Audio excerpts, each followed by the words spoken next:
माह रमजान में जहां सूरज आग बरसा रहा है, वहां आवाम को लोड शेडिंग से छुटकारा नहीं मिल रहा। गुज़िश्ता शब जाम शोरों में 500 किलोवाट की ट्रांसमिशन लाइन ट्रिप करने की वजह से कराची, लाड़काना, हैदराबाद और दीगर शहर तारीकी में डूब गए।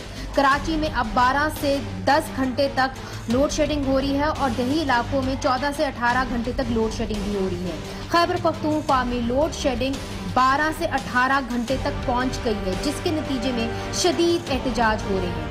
गुज़िश्ता रोज तहरीक इंसाफ के एहतजाज के दौरान लेविस के हाथों तहरीक इंसाफ के ही 2 कारकुन मारे गए। शेर के शहर लाहौर में 8 घंटे की लोड शेडिंग हो रही है, जबकि क्वेटा में भी 6 से 8 घंटे और बलोचिस्तान के दीगर इलाकों में 12 से 10 घंटे तक लोड शेडिंग हो रही है।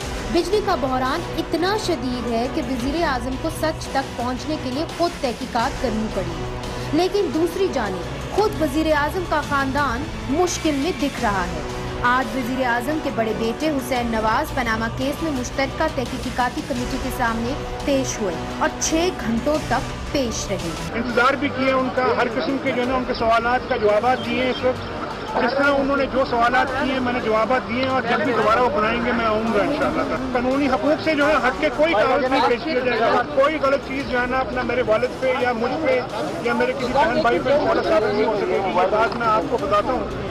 इधर सरकार से तलाशी लेने वाले इमरान खान आज सुप्रीम कोर्ट में मांगे गए दस्तावेजात नहीं दे पाए। अब भी इबहाम बरकरार है कि बनी गाला में खरीदी जमीन की रकम कहां से आई। अस्सलाम वालेकुम, मैं हूं मुनीज़े जहांगीर और आप देख रहे हैं प्रोग्राम स्पॉटलाइट। नाजरीन, आज सुप्रीम कोर्ट ने तहरीक इंसाफ और इमरान खान को नोटिस जारी करते हुए इमरान खान की offshore companies Niazi services limited के हवाले से मुतल्लिका दस्तावेजात जमा कराने का हुक्म दे दिया है और चीफ जस्टिस साकिब निसार की सरबराही में 3 रुकनी बेंच ने इमरान खान और जहांगीर तरीन की नाअहली की दरख्वास्त की समाअत की। मुस्लिम लीग नून के रहनुमा हनीफ अब्बासी ने अपनी दरख्वास्त में PTI रहनुमाओं पर इलेक्शन कमीशन में असासे पेश न करने का इल्जाम लगाया है। वो अवामी नुमाइंदे जिनको अवामी मसाइल का हल ढूंढना चाहिए, आज हम देखते हैं कि वो कोर्ट के चक्कर काट रहे हैं और यही सवाल हम रखेंगे कि क्या इनको कौमी जो मसाइल है उनके पर गौर नहीं करना चाहिए, मगर जो कानूनी पेचीदगियां हैं इनसे ये कैसे निकलेंगे तो फिर ही हमारे मसले हल कर सकेंगे। आज हमारे साथ मेहमानों में शामिल हैं पाकिस्तान पीपल्स पार्टी के सेक्रेटरी इत्तलात और सीनियर रहनुमा चौधरी मंजूर साहब, पाकिस्तान PTI के सीनियर रहनुमा इसाक खाकवानी साहब हमें लाहौर से ज्वाइन कर रहे हैं, नून लीग की तर्जुमानी कर रही हैं मेंबर पंजाब असेंबली उज़मा बुखारी साहिबा और कानूनी नुक्ता नजर के लिए मौजूद हैं सुप्रीम कोर्ट बार के साबिक सदर बैरिस्टर अली जफर। बहुत बहुत शुक्रिया आप सबका तशरीफ आदि का। अगर आप लोग बुरा ना मनाएं तो एक साउंड बाइट आपको दिखाना चाहते हैं जो state minister for information Maryam Aurangzeb साहिबा ने आज कहा हुसैन नवाज साहिब के हवाले से, जरा वो दिखाइएगा प्लीज।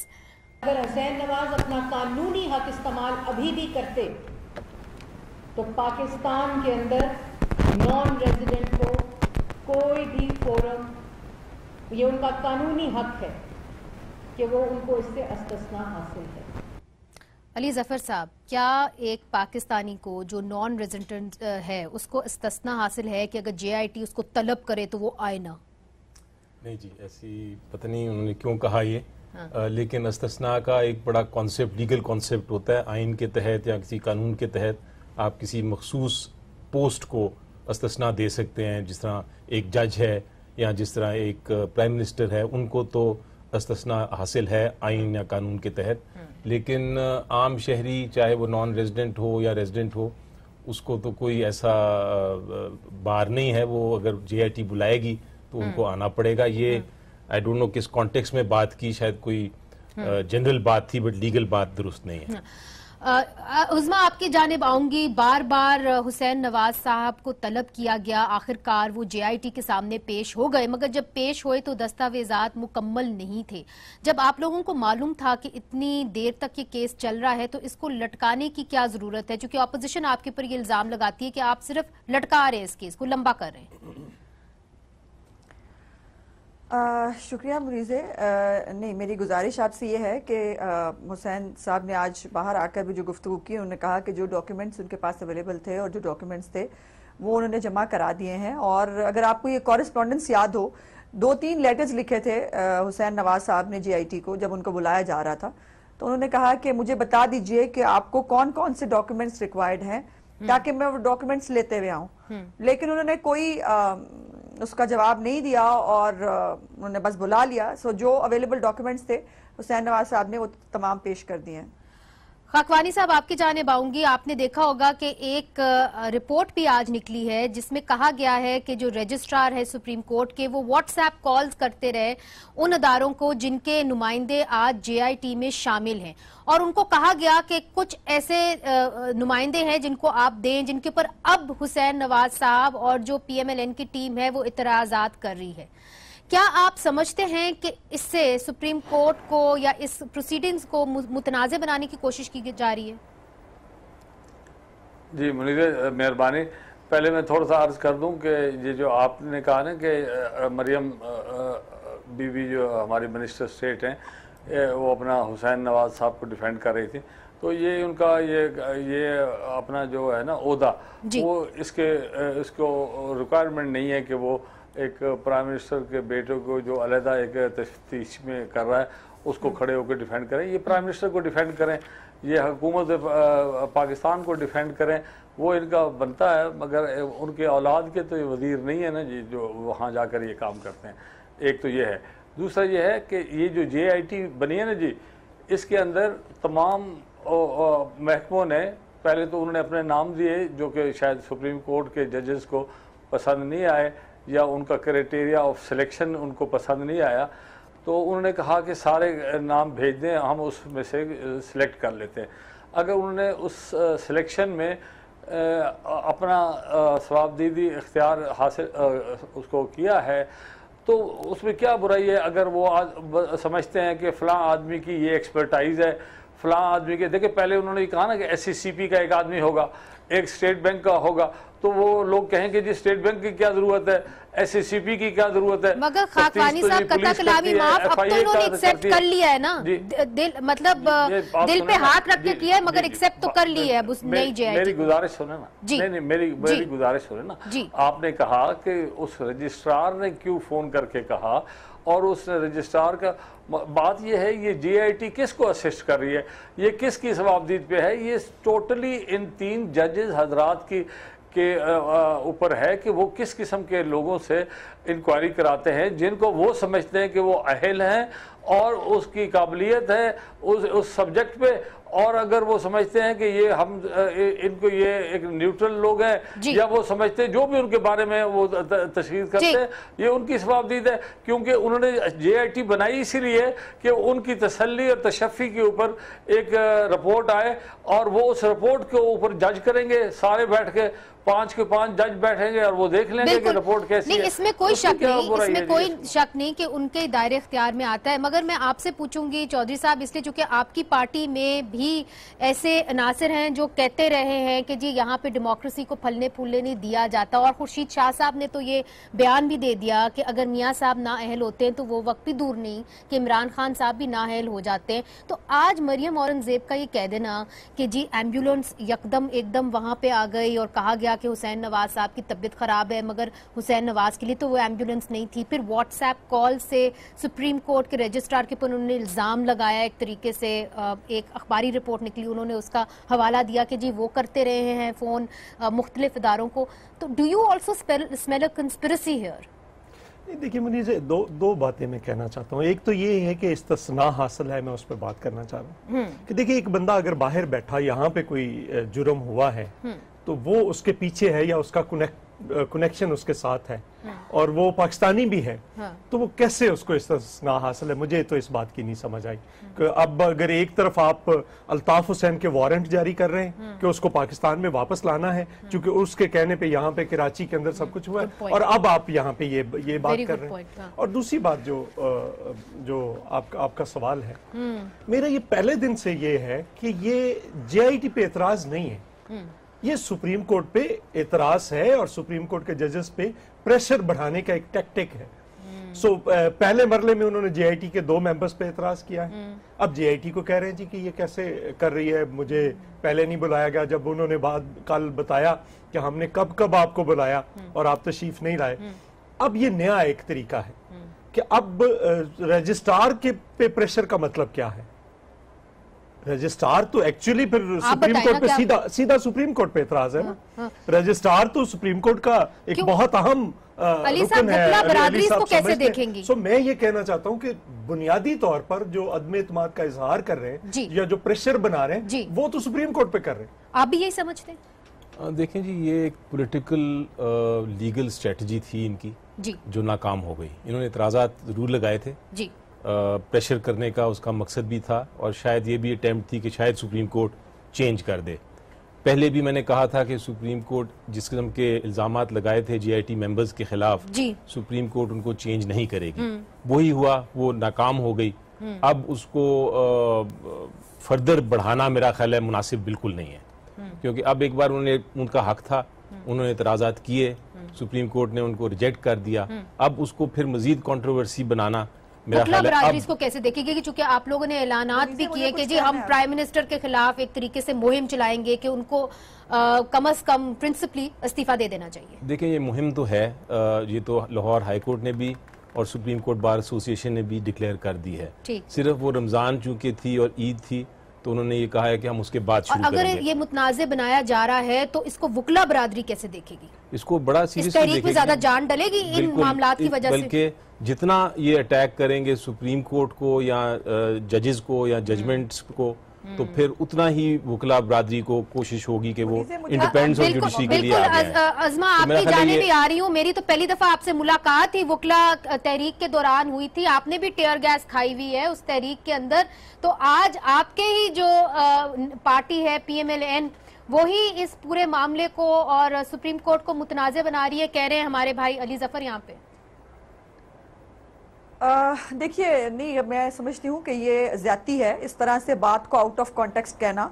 ये एक अखबार में खबर छपी और उस अखबार की खबर के ऊपर मरियम बीबी ने जो आज बात की, उसमें आगे उन्होंने क्या कहा? उन्होंने कहा कि हम समझते हैं कि सुप्रीम कोर्ट को इसका नोटिस लेना चाहिए, बिकॉज इस खबर की कोई रिबटल नहीं आई।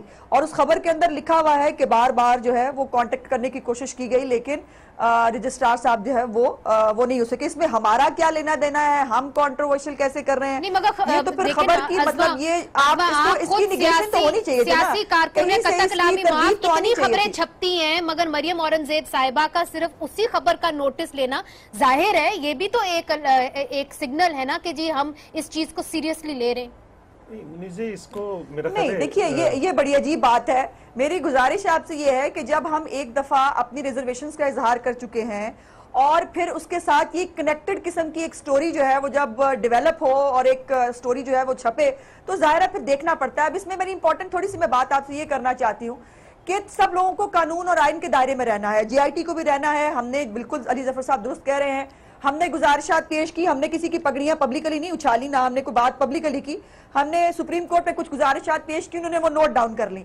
अब इसमें मेरी आपसे गुजारिश ये है कि आप भी GIT के मेंबर्स जो हैं वो एक टाइम पे बुलाएं, लेकिन वो 2 घंटे तक असेंबल ना हो, और उसके बाद वो जो है वो बिला वजह 12-12, 14-14 घंटे एक बंदे को बिठाएं। क्या ये कानून के तहत ठीक है? मुझे कहा जा रहा है कि मैंने एफिडेविट वापस ले लो, बाय फोर्स कहा जाए एफिडेविट वापस ले लो, वरना तुम्हें जो है वो जेल हो जाएगी, फलाना हो जाएगा। ये मुनासिब है कि ये दुरुस्त है? मगर अज़मा, मुझे इधर एक छोटा सा वक्फा लेना है, वक्फे के बाद हाजिर होती हूँ। मगर आखिरकार जो JIT है, जिनकी वो तहकीकात कह रही है, उनके कहने पे तो वो तहकीकात नहीं करेंगे और जितना टाइम उनको चाहिए वो लेंगे। कम से कम ये तो एक लॉजिकली बात समझ में आती है। एक वक्फा लेते, वक्फे के बाद हाजिर होते।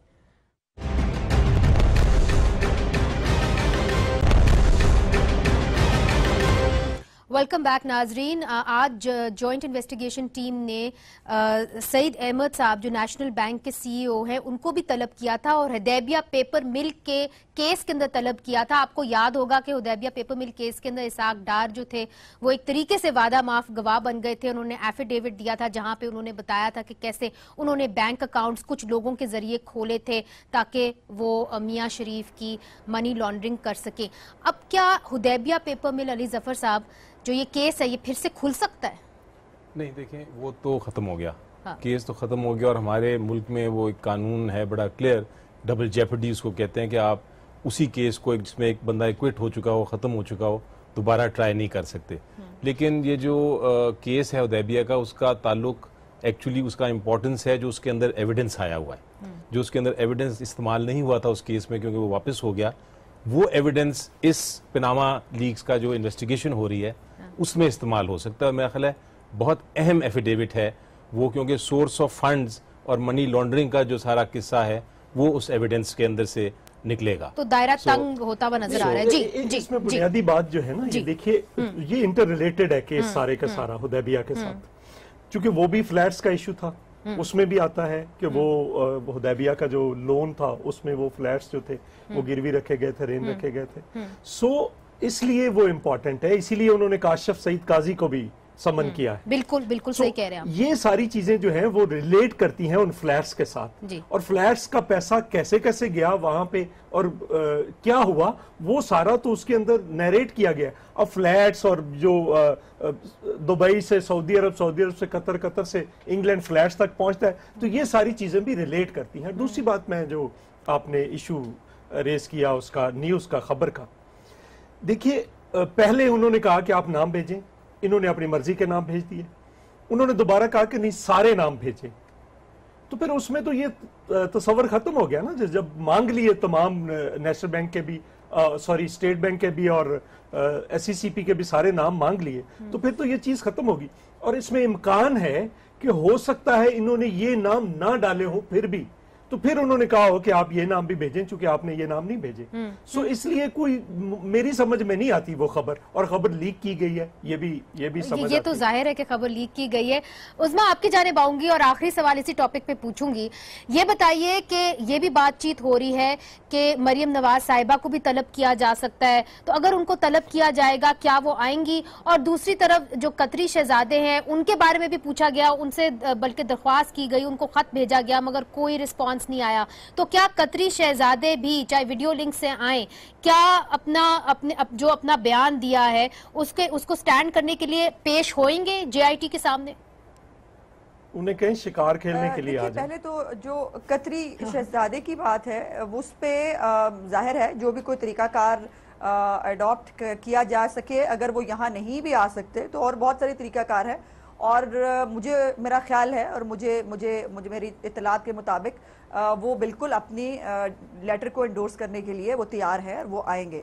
अब जहाँ तक दूसरी बात है कि हमारी ये जो खबर की पहले मैं बात करना चाहती हूँ, जो चौधरी साहब ने कहा ऐसे नहीं है। मतलब अगर इसको दूसरी तरह देखें तो एक जो नाम प्रपोज हुए वो नाम रिजेक्ट कर दिए गए और उसके बाद कहा गया कि ये नाम भेजे और सारे नाम मंगा लिए गए, तो ये तो फिर मैं समझती हूँ कि कोरोबोरेट होती है आपस में चीज। इसीलिए हमने रिक्वेस्ट की है सुप्रीम कोर्ट से, बिकॉज उनके नॉलेज में ये नहीं होंगी ये बातें, उनको ये बात उनको नोटिस लेना चाहिए और बेंच जो है उसको इस मामले में देखना चाहिए कि ये बात दुरुस्त है, ये खबर दुरुस्त है या नहीं दुरुस्त है। और जहां तक मरियम बीबी की बात है, देखिए एक तो मरियम के बारे में जो जजमेंट है उसमें उनका जिक्र नहीं है, उनको बुलाने के हवाले से उनसे इन्वेस्टिगेशन करने के बारे में कोई हुक्म मौजूद नहीं है। लेकिन उसके बावजूद हमने तो कहा है कि प्राइम मिनिस्टर को भी बुलाएंगे तो वो भी जाने के लिए तैयार हैं, लेकिन JIT को जो है वो भी कानून और आइन के दायरे में रहना होगा। ये एक जो पिन पॉइंट करके और किसी की इंसल्ट करने की कोशिश करना बगैर किसी वजह के, और अभी तो मतलब केस डेवलप नहीं हुआ, अभी JIT ने तो सजा देनी नहीं है। सजा तो अगर सुप्रीम कोर्ट के पास जाना है, जो भी JIT की फाइंडिंग्स है, तो ये JIT अपनी एक्सेस करेगी अगर तो यकीनन उसके ऊपर फिर हमारे तहफुजात हैं वो हम सुप्रीम कोर्ट के आगे दोबारा भी रखेंगे। अच्छा, मगर सुप्रीम कोर्ट के सामने एक और केस चल रहा है। खाकवानी साहब आपकी जाने भी आ रही हूँ, बल्कि आज हम उसी केस में थे। जी आज हम उसी केस के अंदर सामने सवाल किए ना 2-3, मैं इस पे बात करूंगा। जी जरूर मुझे मौका दें। जी बिल्कुल जी। गुजारिश ये है कि आपको जफर साहब, अली जफर साहब तशरीफ रखते हैं, एक आपके इनके यहाँ केस था जिसमें हाईजैकिंग का इल्ज़ाम लगाया गया था नवाज शरीफ साहब पे जी। उसकी सज़ा हो गई जी। उसकी अपील करनी थी 6 महीने के अंदर या 8 महीने के अंदर, जो भी उसका कानून था जी। वो 8-9 साल के बाद उसको रिमिट किया गया सुप्रीम कोर्ट ने, और वो भी तो आखिर किसी कानून के तहत उन्होंने करना था, मगर उन्होंने अपनी डिस्क्रिशन इस्तेमाल की और उन्होंने उनको 8 साल का वक्फा माफ़ कर दिया और उनको इजाज़त दे दी और उनकी वो सज़ा थी वो तखफीफ हो गई। तो इसी तरीके से खाकवानी साहब, तो इफ्तिखार चौधरी साहब के सारे अपने कानून थे। जी जी, मेरी गुजारिश सुनो ना, मैं तो इनको याद करा रहा हूँ ना जनाब, जो कहते हैं ना कि ये नहीं हो सकता, फलानी चीज नहीं हो सकती। दूसरा ये बताएं कि जो नैब का चेयरमैन है उसको किसने अपॉइंट किया है? अगर उसकी इस हुदैबिया पेपर की मिल के अंदर केस में अगर उसकी कोई मेलाफाइडी नजर आती है सुप्रीम कोर्ट को, तो वो यहाँ पर उसके, आप कहते हैं ना कि इसके अंदर वाला जो मवाद है उसको तो विटनेस अपना उसका तो कॉग्निजेंस लिया जा सकता है, मगर उसके बारे में हुदैबिया पेपर बिल के बारे में जहाँ 34 मिलियन डॉलर की एक रकम वहां पर नग दी गई और वो केस खत्म किया गया, वो मेलाफाइडी ऑफ द वो नजर नहीं आएगा। इम्पोर्टेंट सवाल है और अली जफर साहब इसका जवाब देना चाह रहे हैं। जी अली जफर साहब। देखें, खाकवानी साहब दुरुस्त फरमा रहे हैं कि नवाज शरीफ साहब जब बाहर थे उनके खिलाफ एक हो गई थी कन्विक्शन हेलीकॉप्टर केस में, हाईजैकिंग केस में। उसके बाद वो वापस आए जब, तो उन्होंने सुप्रीम कोर्ट को इस्तदा की कि आप हमें टाइम दे दें, लिमिटेशन जो ख़त्म हो गई है हमारी, चूँकि हम बाहर थे। तो सुप्रीम कोर्ट ने वो लिमिटेशन जो थी वो उनको कंडोन कर दी थी और कहा था हाँ ठीक है, हम आपकी बात सुन के मेरिट्स पे इसका फैसला कर देते हैं। तो वो एक अलग केस है।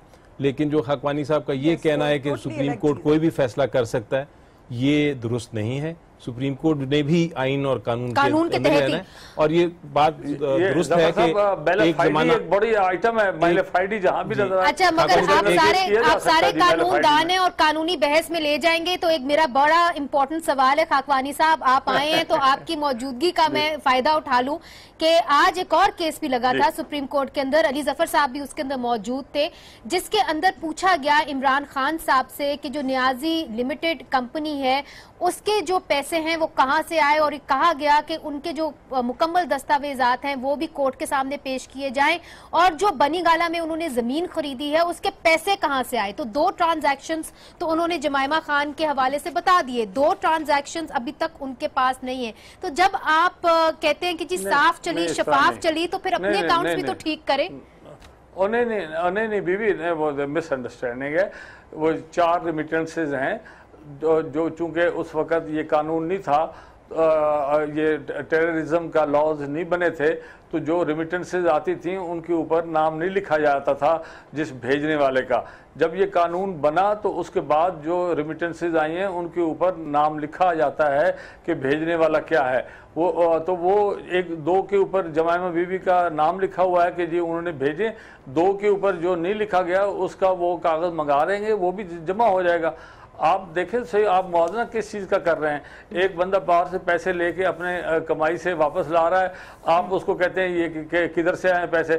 इमरान खान ने कोई चोरी की है बाहर से मंगाने में? किसी से क्या किया होगा?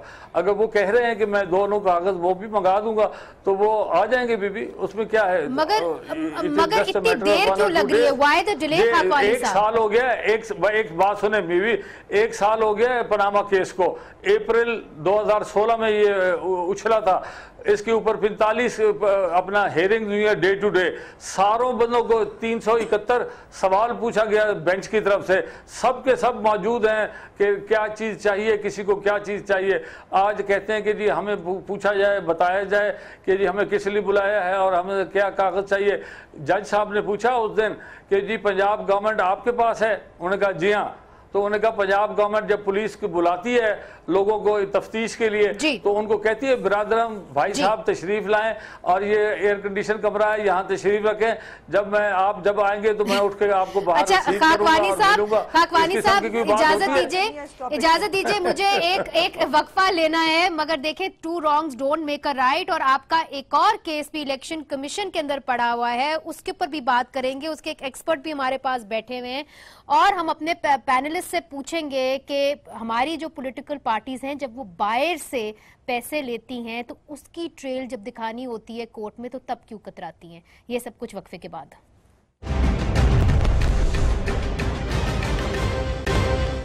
वेलकम बैक नाजरीन। खाकवानी साहब, ब्रेक के दौरान भी हमने इस बात पे बात की। आप ये बताइए कि जो पाकिस्तान तहरीक इंसाफ है इस वक्त वो इलेक्शन कमीशन के अंदर गई हुई है और इस्लामाबाद हाई कोर्ट में भी गई हुई है ये कहने के लिए कि इलेक्शन कमीशन को आपके जो बैंक अकाउंट्स हैं उनकी जांच पड़ताल नहीं करनी चाहिए, क्योंकि इलेक्शन कमीशन इस वक्त जानने की कोशिश कर रही है कि जो आपकी फॉरेन फंडिंग है वो किन सोर्सेज से आती है। तो इलेक्शन कमीशन के ऊपर ये एतराजात आप समझते हैं जायज हैं, मुनासिब हैं, होने चाहिए? जी जी, मैं अर्ज करता हूँ जी। पहले इसका बैकग्राउंड देखें जी। बैकग्राउंड ये है कि जो अपना ये जितनी पॉलिटिकल पार्टीज हैं जी, वो फंडिंग कराती किधर से हैं?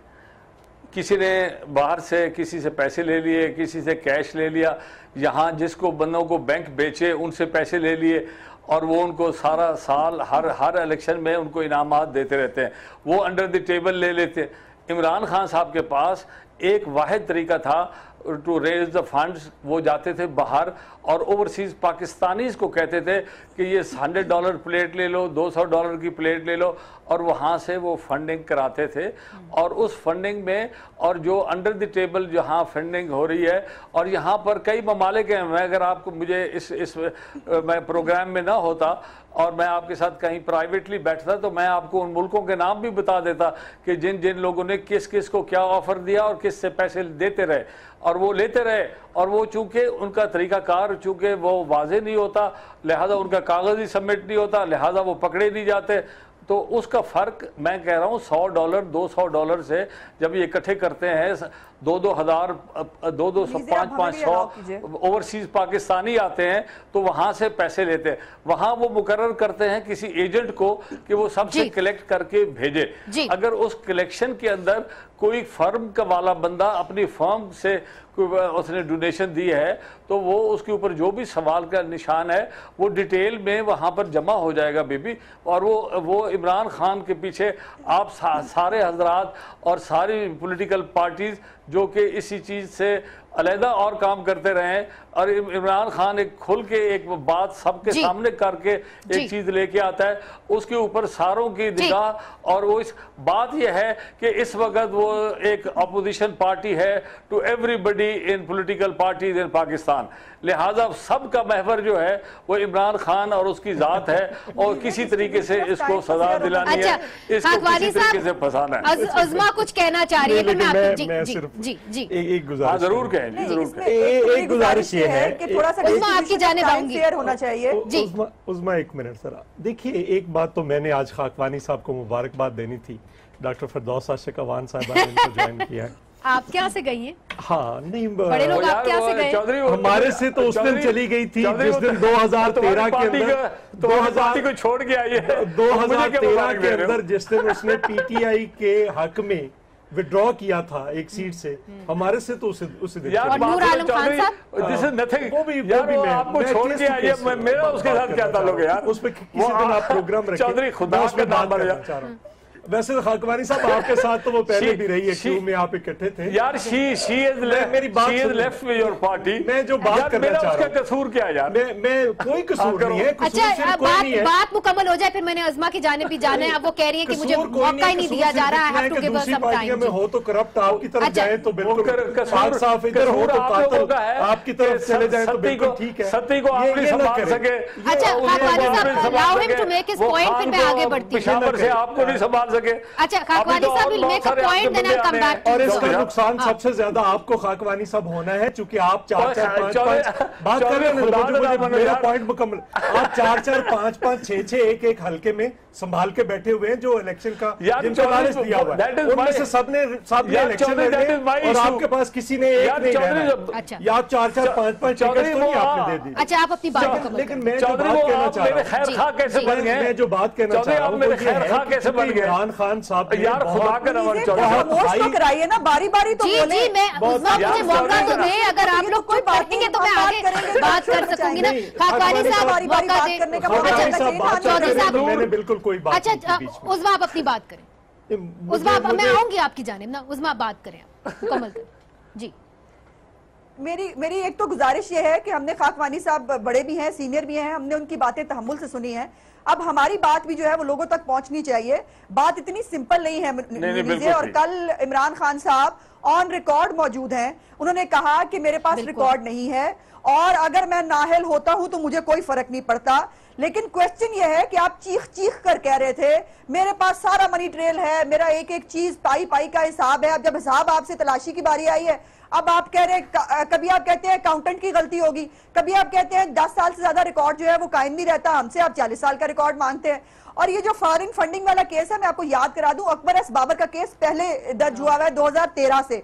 उसके बाद ख्वाजा आसिफ साहब की एक पिटीशन सुप्रीम कोर्ट में पेंडिंग है, जिसमें शौकत खानम के चैरिटी के पैसे इन्वेस्ट किए गए और इमरान खान साहब ऑन रिकॉर्ड मौजूद हैं, उन्होंने कहा कि मैंने इन्वेस्ट किए थे लेकिन मैं वापस ले आया। लेकिन क्वेश्चन ये है यहाँ पर कि चैरिटी के पैसे इन्वेस्ट करना इज इलीगल, आप कर ही नहीं सकते। और दूसरी बात यह है कि ये जो आपने पैसे इकट्ठे किए, जो फंड रेज आपने किया, वो फंड रेज आपने किस मकसद के लिए किया और वो मकसद कहाँ, यहाँ पैसे वो कहाँ इस्तेमाल हुए, ये बातें इनको बतानी पड़ेंगी। और मुझे ये समझ में नहीं आता कि अगर ईसीपी नहीं करे, अगर ईसीपी जो है पॉलिटिकल पार्टीज का एहतसाब ना करे, तो क्या मोची कोई करेगा या कोई दर्जी करेगा? अच्छा, आप इधर ही रुक जाएं। चौधरी साहब कुछ कहना चाह रहे हैं। खाकवानी साहब, मैं आपकी जाने पाऊंगी, मुझे इजाजत दीजिए। दो बुनियादी बातें हैं यहाँ पे। पहली बात तो ये है कि ये इतना हाई मोरल पे ले गए थे, फलां भी करप्ट है, फलां भी करप्ट है, फलां भी करप्ट है। जब अपनी बारी आई है तो एक डूबियस कैरेक्टर आ गया, राशिद खान, जिसके बारे में अजीबो गरीब बातें हो रही हैं। उनके बारे में पीटीआई खामोश है, अभी तक